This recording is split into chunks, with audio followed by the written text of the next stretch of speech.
Moonshine. Get your backpack out of my truck. Hey. I'll be back in a little bit, okay? All right. I'll see you I'll later. come back and cook supper. No, Shelby.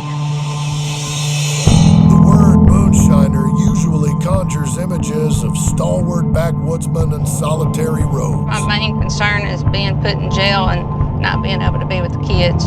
But in Louisiana's Red River country, fourth-generation Moonshiner Patti is proving that the craft whiskey trade isn't just an old boys club. I mean, they do ask could I go to jail, and I tell them, yeah, if I got caught. But it's the easiest to make pretty good cash, so it helps us in need at times. And once you do it, it doesn't matter what kind of risk you have to take. You're just going to do it. It's an addiction. I'm going to be meeting my daddy. He's already over there at the site. Patti's father, David, grew up in North Carolina, where making shine meant heading up into the mountains.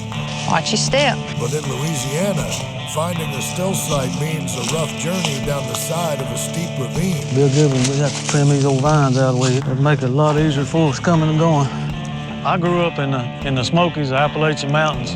This stuff's getting heavier. I'm getting older as well, too. You can find good, clean, cold water up there anywhere. It's good for you still. Can I help you? I got it. But down here in Louisiana, finding water is few and far between. If you do find one, you might not be able to set up on it. Just not easy making it here. We found that spring up there. I told Patti, I said, it'd be a good place to set up.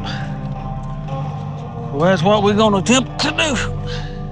David has found the only clean source of spring water for miles. Good cold water, feel that. Without cool water to run over their worm, the hot alcohol vapors in their still cannot condense into liquid shine. The spring, I think, actually starts right in yonder, and it went under the ground and come out in this old, looked like it was an old root. It's something you don't see a lot. When I first started doing shine, I was just really doing it just to see if I could do it. And then I had some buddies over there. They were all tasting it, and they was like, that's pretty good dang stuff. I sold it, and I thought, well, that's pretty good money. It's quick cash. So I do this in the summertime. In the wintertime, I do processing of deer or hogs. But I make my money in the summer by being a moonshiner.